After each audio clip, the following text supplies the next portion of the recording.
He says there are over 2,000 sundown towns in the United States today. Do you know what a sundown town is? Maybe you don't know. So a sundown town is a town that excludes, and I'm using that real lightly, people of color after the sun goes down. He shows a map identifying sundown towns. Actually, yes, there are. There's actually a full-blown website that you can use to locate them so you see where they are. You can select all these different types. You can even click surely just to be 100% positive of where they are in the... With the surely filter on, we see towns around LA identified as sundown towns. Towns like Compton, for example. The site includes demographic data from the census for Compton, showing that in the year 2000, the latest data the website has, Compton was about 11% white. And that's an odd demographic characteristic for a sundown town. Seattle is identified as surely a sundown town, but it's difficult to believe that a major US city doesn't permit non-white people after dark. Actually, contrary to what he says in the video, the map is not showing you current sundown towns, it's showing you historical sundown towns. You can check all of these and more on their website. Even the random example he shows you surely was a sundown town in the past and is surely not in the present. The surely filter, in other words, is showing you towns that surely were sundown towns, not towns that surely still are. Exactly 2 of the 2,475 sundown towns shown on this map are marked as surely still sundown towns today. And yes, I live streamed checking them all, and there's a spreadsheet with the information in my video notes. The site explains how to identify sundown towns. You start with the census and find overwhelmingly white towns. You then look for evidence of historical discrimination or exclusion. They suggest looking in local histories or newspapers or talking to people who know the history of the town, like a local librarian or a historical society in that town. The 2 surely still sundown towns are Pittsfield and Jonesboro, Illinois. A comment section on the page for Pittsfield tells us that a store manager observed a black delivery man being told by a patron that the delivery man needed to be out of town by sundown, and the patron was believed to be a member of the city council. And in Jonesboro, the site tells us that there is photo or written evidence that the town is surely still a sundown town, though it doesn't explain what that evidence is. His video makes it seem like there are currently thousands of towns across the United States, and especially in Illinois, where non-white people are not allowed after dark. But that's a crazy thing to believe, and he's offered no evidence for that. He's showing you a website of historical sundown towns, which are based on claims that go back to the 1860s. Over 150,000 people liked his video, which I hope is extreme misinformation, but I may be wrong. If you have better evidence than this website of towns formally or informally not allowing non-white people after dark, then please let me know. I'd love to learn more. Thanks for your time. Oh, and a postscript. If you're wondering why the concentration in Illinois is so much, it's because the website author, a historian, lived in Illinois, and he apparently researched towns near him first. So this isn't representative. Thanks for your time. Let's talk sundown towns. As a black trucker, I'm gonna tell you my experience with these sundown towns. I don't eat nobody's food but my own food. I've been poisoned before out here in one of these sundown towns. I was sick for a week, like a dog. I had went in there, went to the diner, got something to eat, sick to the stomach. I couldn't hold nothing down for a whole week. Don't eat shit. Number 2, always keep that. I don't give a if you a felon, you hear me? They don't care about you, the company don't care about you, so you better bring that shit with you. I hate when people are like, you're an amateur boxer. Boxing is a sport. We don't do that in the street. We don't do that. And there was a time I was in the sundown town, somebody called me a when I was walking. This is all when I was a rookie. When I was walking across the street, because I didn't know no better. I didn't stay in this truck. My dumb ass was exploring like a loser, like Dora. I'm out here walking around all these racist white people with all these American flags everywhere. Number one thing you need to do, stay your ass in the truck, get that concealed carry, and get the fuck out of there. Don't spend the night, drive 50 miles away.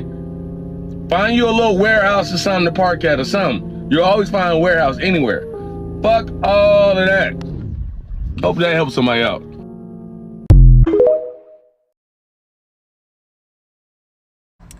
Lord, I want to thank you that I have been so well cared for, that I have a little bit to give a little bit. I want to thank you that my heart has not been so hardened that it won't bleed for someone else. I want to thank you that I have been so well loved by my mother and my father and my husband and my children and my aunties and my cousins, that I have love for other people. I want to thank you that my arms don't ache because they have never been held, and that my muscles have not atrophied because I have nobody else to hold.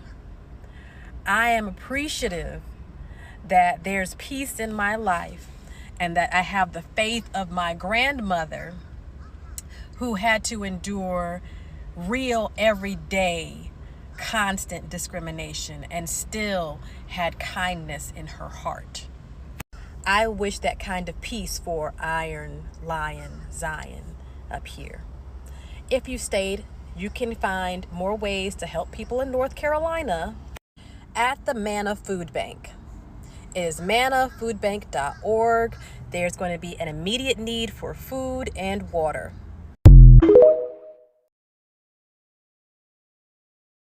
Let's talk Sundown Towns and this hurricane.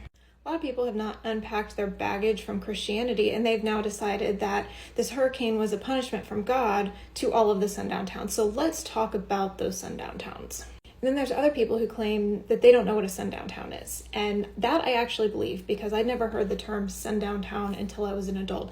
But I very much knew what it was because my grandfather was born and raised in a sundown town in Oklahoma. And I heard him talk about it when I would ask him what it was like growing up in Oklahoma. So where are these sundown towns?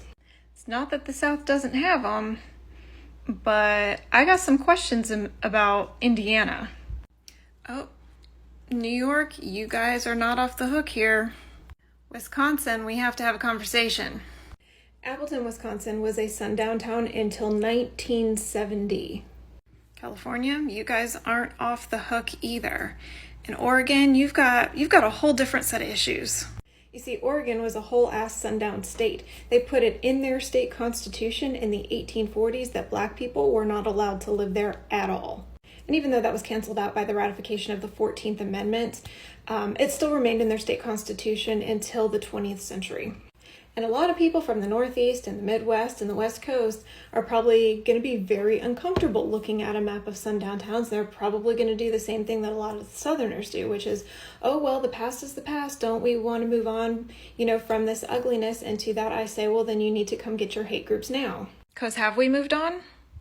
California has the highest number of hate groups in the United States. They actually have more than double the number of Georgia. In Washington, you have a pretty high number of hate groups per capita, including being the headquarters of the Proud Boys. Now, I'm not trying to say that the South never had a problem, because that would be completely void of history. And I'm not trying to say that it doesn't have a problem now, because that is also objectively untrue. But I am saying that California also has a problem, and Washington State has a problem, and Oregon has a problem, and Wisconsin has a problem. And New York and Maine and Vermont, you guys are not absolved from that either. So the next time there's a volcanic eruption or a bad snowstorm, how would you feel if Southerners say, oh, well, that must be God's punishment because you have so many hateful people? So if y'all have not unpacked your Christianity baggage, I highly recommend you put it back on the truck and you go find Jesus, because you say this kind of stuff to the wrong person, you're going to meet Jesus.